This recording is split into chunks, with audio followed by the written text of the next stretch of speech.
Welcome everyone to Breaking into Cybersecurity.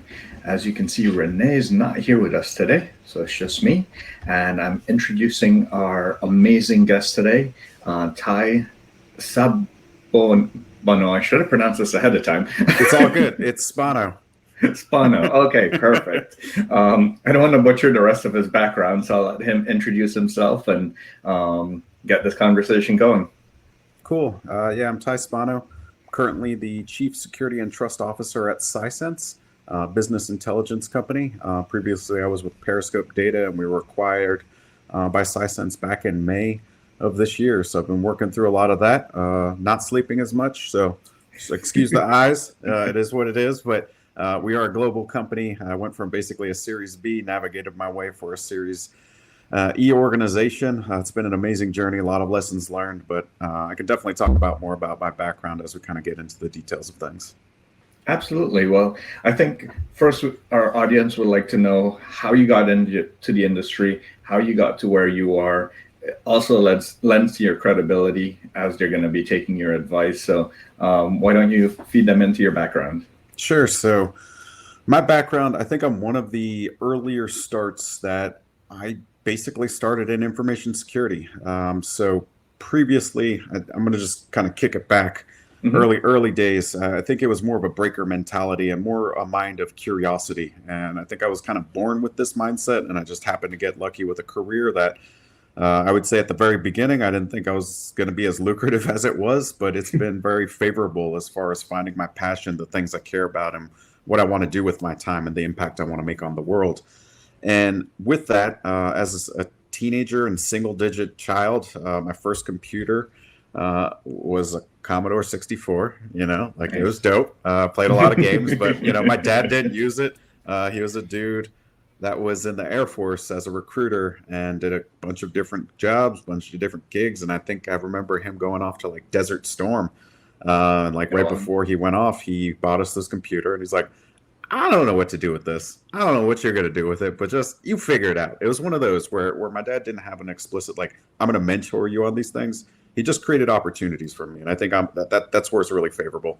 Kind of taking that, doing all the magical things that you can do with kind of early computer systems. I started getting into that mentality of like, how does this work? Why does it work?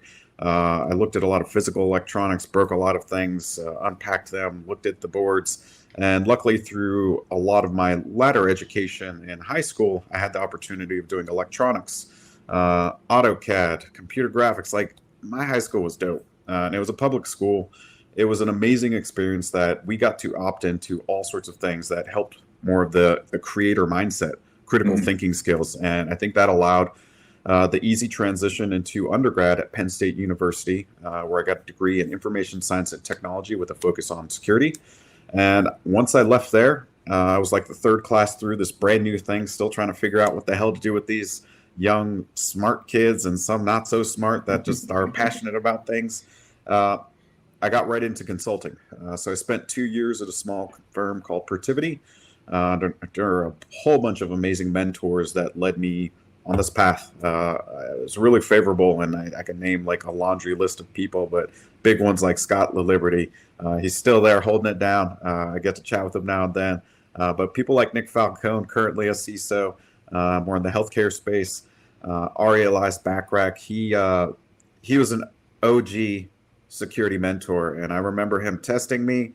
He wouldn't let me in the security lab until I broke the like lock, and it was a 5-digit combo. And it's one of those things where he trained me in a way um, that it instilled a blueprint on me. I think there's a lot of folks in the security space that may not want to be in it, and he found a good model to make sure that you really wanted to be in it. And I've Mm-hmm. taken a little bit of the tidbits, not as hardcore. I don't throw like stress balls at people and explain it's a UDP attack, but um, it's still a great way to trust but verify. And I really appreciated that about him, and kind of the great and the opportunity that it led me to transition over to JP Morgan Chase as an information security analyst, where I was in their corporate inner group. I was like mid 20s on the front lines of everything web. And a lot of folks didn't understand HTML5, application security. I was the first dude to do static analysis there when it was Ounce Labs. And then IBM bought them, and I met one of the amazing people, Bruce Mayhew, who created WebGoat. And it's one of these full circle things. I started partnering with a lot of people that I didn't realize that I was going to be working with for the rest of my career at that point, especially in software security. Spent about 2 years there, jumped over to this wonderful financial organization called Capital One. Yes, they've had a breach this year. Stuff like, I'll just leave that there. But for me, the journey was, I joined as a manager and I left as a director, and I had been invested in as a human being as much as I put into that organization. It was a top 10 financial when I joined. It was a top 5 when I left. And I can tell you, it just fosters such a positive environment of, if you believe or if you're given an opportunity, your talent, your opportunity will meet, and your fate of like what your career can be will let you get there. And after that, there was a time period for me where I transitioned over to Target, spent about a year there, bootstrapped this thing called Product Security. There's still amazing people running the program now. My time there in the Midwest was short, but at the same time, I was able to connect with 2 really special people in my book. Aaron Tesh, who's over in consulting land now, helping so many companies do amazing things in DevOps, and Jen Chaplesky, who is actually getting out there more with the message of product security, how to scale up AppSec. Just brilliant. And I was really favorable to kind of meet these people, foster a lot of the early concepts, and just see them fly. And that's been really cool after the fact. And I don't think that would have happened without going to Target. After that, made the transition out to San Francisco. So it had been on the East Coast, Midwest, and now I just had made it out to this company called Lending Club. I built out security engineering around software security and just enabling a bunch of things for a really cool concept of a company.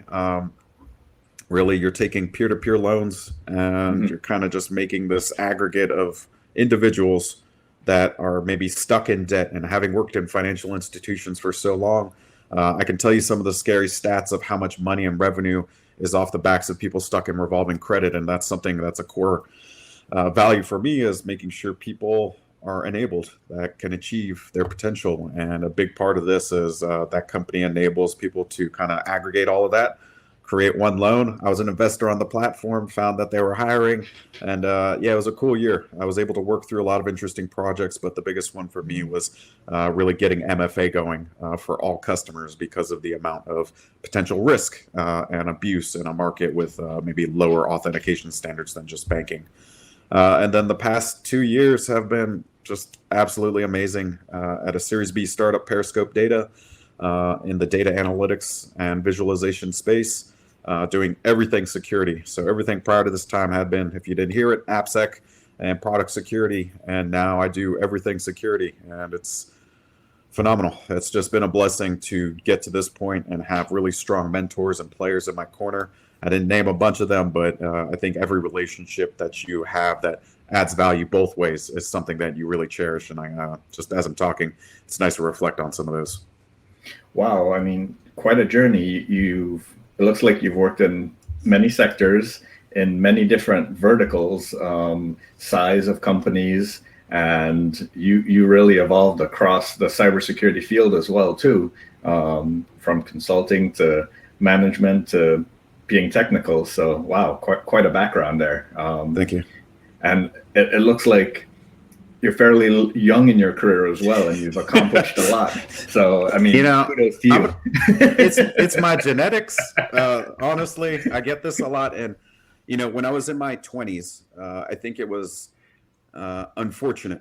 There were definitely certain organizations that, I'm not going to say I didn't get opportunities, but some of the earlier ones where, when you're just young, I think there's a mindset sometimes around tenure, around how old you are, wisdom. And the one I really mentioned was Capital One, but I was brought into an organization where it wasn't those words, it was outcomes.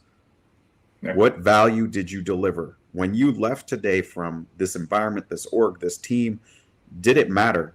And I'm going to be honest, did it fucking matter? Like, that's a really important element. And I think I've instilled that in myself when it comes to hiring, mentoring, being mentored, like all these things. When we think about what that relationship should look like, where we're exchanging our time, energy, experience for, honestly, currency, like to get paid. Having things like age get in the way, race, diversity, name another category. Like I think that's something we have to continue to break down. So I know you hit it. I get it a lot. I'm not that young. I just, yoga, acai, and good genetics, I guess. Well, I mean, you started with a great point. So we started this podcast because a lot of people came to Renee and myself asking for tips and tricks to get into the industry. And right there, you're like, how did you deliver impact? So let's go down that train. Yep. What are some of the tips and tricks that you would give to individuals looking to come into this field based on your experience coming up in the field, as well as your experience being a manager in this field and leading departments in this field? Sure. Before I get into that, can I use an example of an individual that I met? Absolutely. Yeah, I'm talking to him right now, and I think we met earlier this year. But I think, again, mentorship and just chatting and building relationship is a really big, important part of this. And I don't like the word networking because it feels artificial. I've been to events where I know people are just networking, and it's like it feels gross. But I think finding connection is really important. So I'm going to use you as an example. I think I wouldn't be here in this moment. I wouldn't be on a Slack channel with you chatting about stuff all the time. I wouldn't have time or energy if we had never met. And I don't know how we would have met if it wasn't for your proactiveness. So I think proactiveness is a really big part of this. And when I look back at how we met, it started with a genuine, really nice message from a podcast that I did with the awesome and amazing Carolyn Wong, the Humans of InfoSec podcast. I really dig it. It was the first time I talked about kind of martial arts and security, and those two topics I used to keep mutually exclusive. So I tried to be open, but it was definitely a new idea of bringing together two things that create me as a human being when in previous roles, functions, and I'm going to be honest, even the past few, my current one is the only one where I've been 100% honest about who I am, as opposed to previous roles where it was more, say Fortune 11 or Fortune 100. I tried to isolate as much as possible. So I'm just reflecting on that. And after I did that podcast, I got a lot of good feedback. But one of the messages that I thought was genuinely nice is beyond people just clicking connect on LinkedIn, you typed an actual thoughtful message. And I think that's something that always stands out to me. Like if I see a background of a salesperson on LinkedIn or Twitter or whatever, and they just say, hey, good stuff, name, title, or something to that effect. I don't typically spend the time. I typically won't accept that connection. But if you go the extra mile or the extra, just one little step, and I think you did that by just expressing gratitude, but also just saying, hey, here's a thing. And then that led into an exchange of messages, right? I think you were at Avanade at the time. Yeah. Now you're more dedicated into security consulting in this current role that you're at now, and you're doing all sorts of cool things like this podcast. And I think it was fun for us to connect just over text, and then eventually that led to a call, and then that call led to moments like this. So the whole point being there, one, you're awesome. But two, I think the big part is be proactive, find people, reach out. And some folks, I'm going to be honest, there are people out there that won't help, that won't engage, that won't be open. And I get it. There are some folks that are just the security curmudgeons. There are some folks that have too much celebrity or too much whatever it is. But there are amazing people. One of the mentors I mentioned earlier, but I think a guy that's out there that does it really fucking well is Jeremiah Grossman.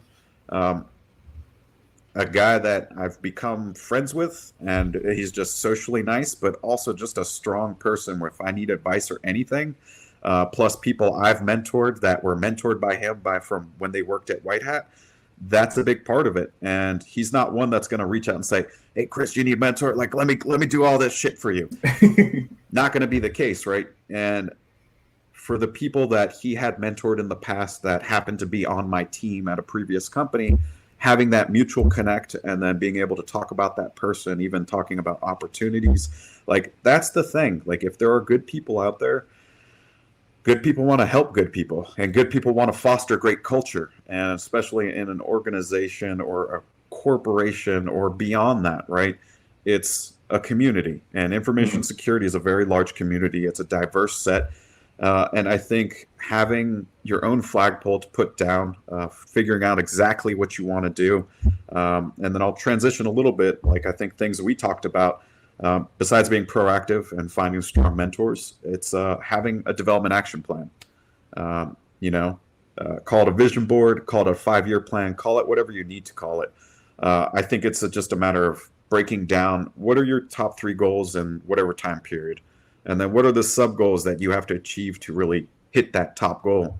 And I think when you start going through that process, it will always lend itself to reflection, understanding of why you're doing this, and really getting to the core of achievement. And I think as you're achieving these little goals, these micro goals that lead into the major thing, it feels really good when you achieve a lot of goals that you set out for yourself. But one thing I've found that continues to be the case, my last development action plan that I put together, I thought it was going to take me 5 years to get to this point, but I accomplished it all in 14 months. And it's now I have to go back. I have to rewrite everything, but I've still used this artifact to keep myself honest, to understand where true north is, what my barometer, why I'm doing things. But I've used it for new managers. I've used it for, a potential opportunity where Periscope data gets acquired, and I'm meeting a guy for the first time at a WeWork because we're still working through all the details of how this whole thing is going to come about. And I'm given 4 minutes notice by my current boss if I want to meet my potential future boss, or maybe I make a decision of not joining, or maybe he makes the decision of not joining too, right? But through that conversation, through the next conversation, to building the relationship and eventually finding the right point in time to say, hey, Leon Gendler, VP of R&D at CISSP. I'm just like, here's who I am. I'm going to hang this shingle out. This is what I'm trying to accomplish. I'm not asking for anything specific, but typically when I present this thing, it's not my resume of what I've done. It's where I'm going. It's what I'm doing. It's like what I want to do. And it seems to happen every time. Once again, good people that you relate to, good people, like I respect the shit out of this guy. And in that moment of presenting that document, it happens. He literally says, this is interesting. I've not seen anyone put something like this together. How can I help? And that's it. Yeah. Right? I'm able to weave the craft of the story of what I'm doing and where I'm going. And again, a lot of people will see and say, wow, you took the time to think about it, Chris. Great. I think I know a person that can help you with the podcast, or a person that you could talk to, maybe a person out in DC that is looking for a person just like you for your next gig. Like, those are the things where if you're articulate enough, as opposed to, hey, I want to be a pen tester. What does that mean? Right. And that's a different story today than it was 10 years ago. So I think those are my key points. It's like, one, find strong mentors that will help you with some of these things, but actually define the why behind what you're doing. And to the last point you mentioned about telling your story, I recently did a post on it, or a short video on it as well, of being your own talent advocate. Don't go to potential employers and tell them what you used to do. Tell them what you love doing and how you can help solve their problems, because they can look at your resume and see what you used to do, but they want to see what value you'll bring to them. They might have other people that used to do that, but if they don't have the ambition to solve their business problems, they're not going to be as good as you. I think it's a great point. To me, like that resonates really deeply, inherently with me. And I'm thankful I spent, 2 years in consulting, just being rented out to whoever was the top bidder to do all sorts of crazy security work. But you get in that mindset because what you did, it creates who you are, right? And I think that's why the rate that you ask for, or even the time that you spend with people, is really important about why. And the why really comes back to, you're not paying for 30 minutes of Chris's time. You're paying for 10 years of experience and all this effort and all these examples. But you know what? He doesn't need to explain all of that, because unless there's a contextual story that matters or something that is relevant, there's no need to surface that. It's about what impact, what value am I bringing to the table? And you know what? Contextually, you're going to run through your list of your thought processes. You're going to make it custom to them, and you're going to make sure that they have the value being presented out as an outcome. And I think that's a really great point. It's no different than interviews. It's no different than relationships at this point. And that's part of that whole networking or just building relationship thing that we talked about. But yeah, I think to your extent, it's just, how am I going to help? Mm-hmm. Right. And I found that to be a great indicator of someone that's going to be an air quote great leader. How much are you talking? And then how much are you impacting and doing? Because if all you do is talk, I want to be honest, I don't want to fucking work with you in any way, shape, or form, because people that talk a bigger game but don't actually do the things. And that's why I love being a practitioner. It keeps you grounded, and it actually is valuable. Talking of being a practitioner, how would you recommend those looking to break into the field to keep learning and growing, even if they don't know where they're going? What are some of the areas that you would recommend that they check out to do that self-discovery? Yeah, I think it's those first two things I mentioned before, like your strong mentor in your field or area or vertical for security will give you more assistance in what is valuable or timely. Because I think generic information at this point in the security space, look, getting certain certificates isn't always the answer. It's got to be custom to the person. I'm mentoring a few cats right now. Some of them are doing like help desk IT work. The route for them to get to the career transition is a certificate because they're like 10 years deep, right? And then there are other folks that are coming directly out of college or a boot camp. And maybe it's more application development because they can actually understand secure coding. They can get the training through their company because it's free. I've got an amazing gentleman on my team right now, Aaron Brown, who is from my previous organization I was at, where we built a security champions program.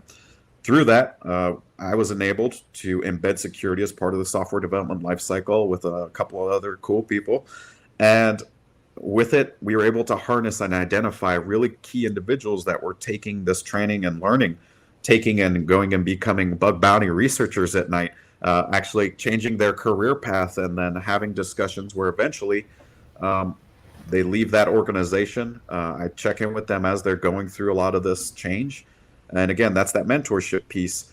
And eventually it becomes, do you want to just become a security engineer? Or are you tired of just being an engineer? And I think those are the things, like as you're building that sort of relationship, checking in for advice, having that custom experience, that coaching takes it to another level. So yeah, I can't just say it's going to be A, B, C. I don't think that's the case. And I think with the content you have with breaking into security, that's very customized and targeted across each individual experience. Mm-hmm. And again, I think all those names across what they've done will kind of have that same intonation and tone from what I've heard.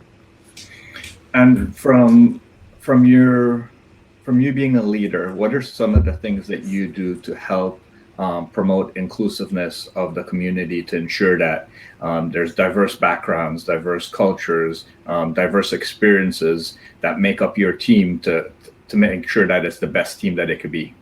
Yeah, I think that's a really tough question. I've definitely landed in companies where, sometimes you get stuck. You like the cookie cutter. Everyone should be the same. Everyone should like the same shit. But I look back at the manager and determining how they are building diverse teams. And it really depends on how you define that term. Diversity of thought, race, religion, creed, background. To me, I want the best person for the job.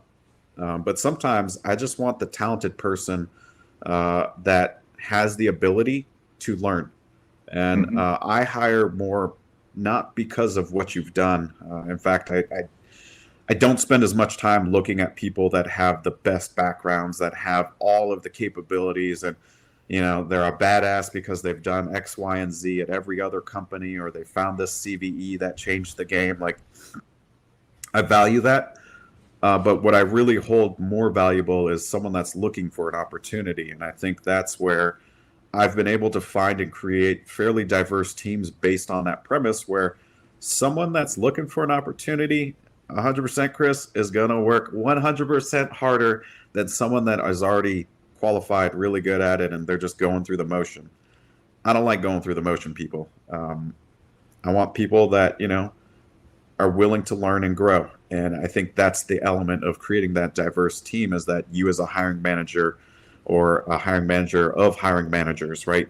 Instilling that idea that, not every employee should be just purely from the ground up.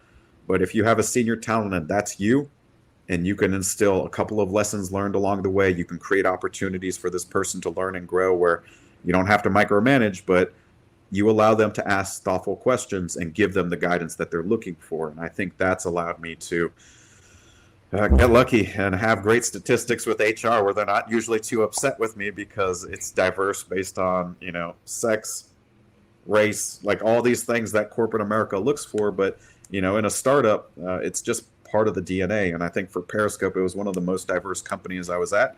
And I've created one of the more diverse teams. Now, is it smaller than other teams? Yes.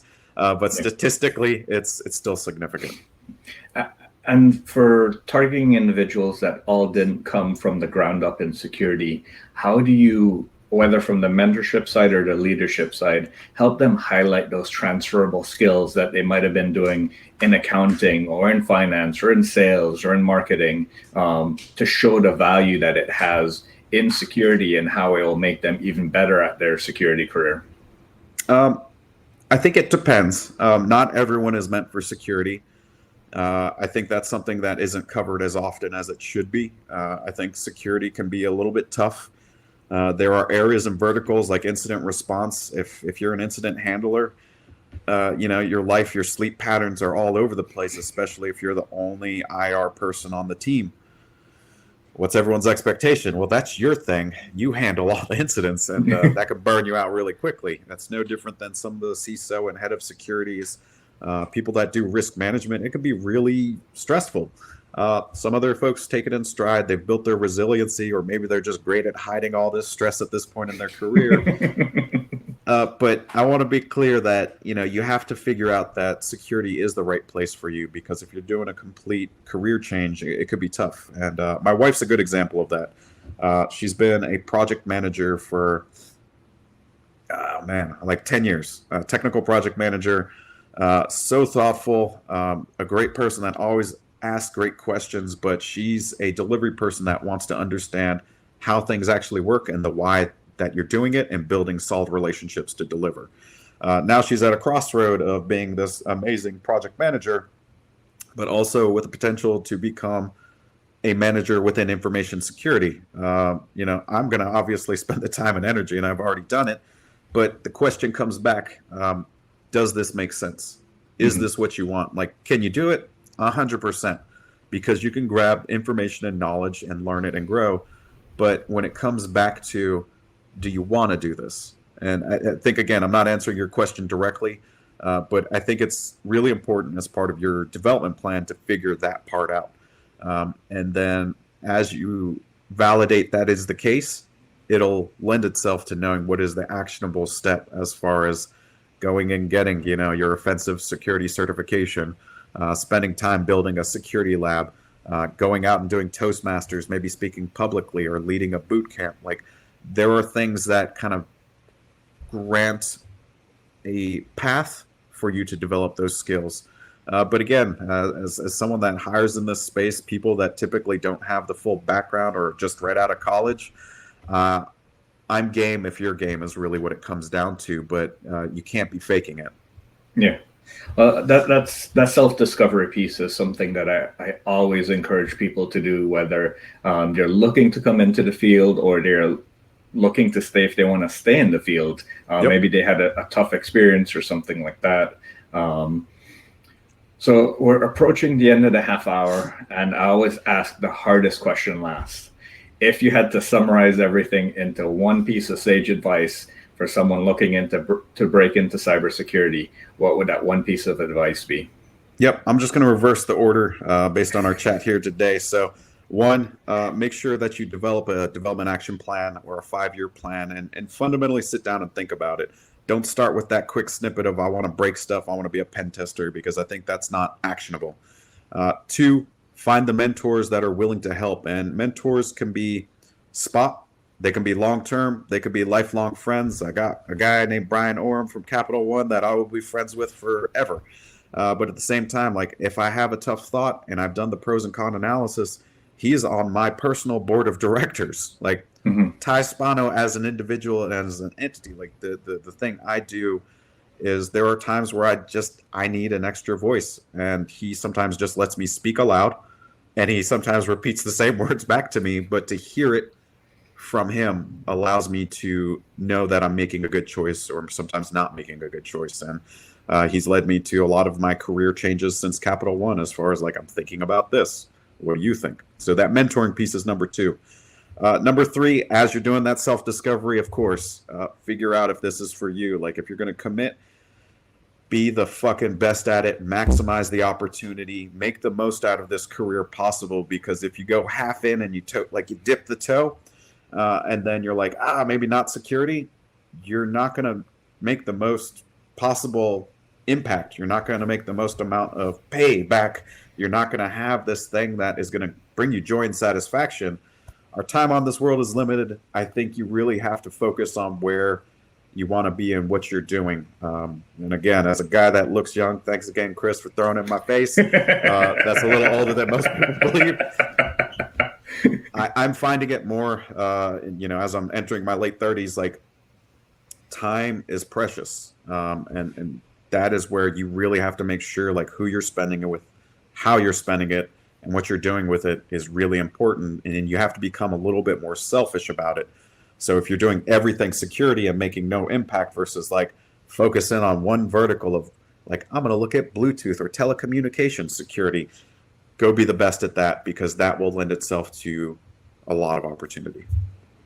Wow. Well, thank you so much for your time today. I know you're really busy. I truly appreciate it. And I know our listeners are going to have a lot of value from this. Thank you so much, Ty. Great. Thanks, Chris. I'll talk to you soon.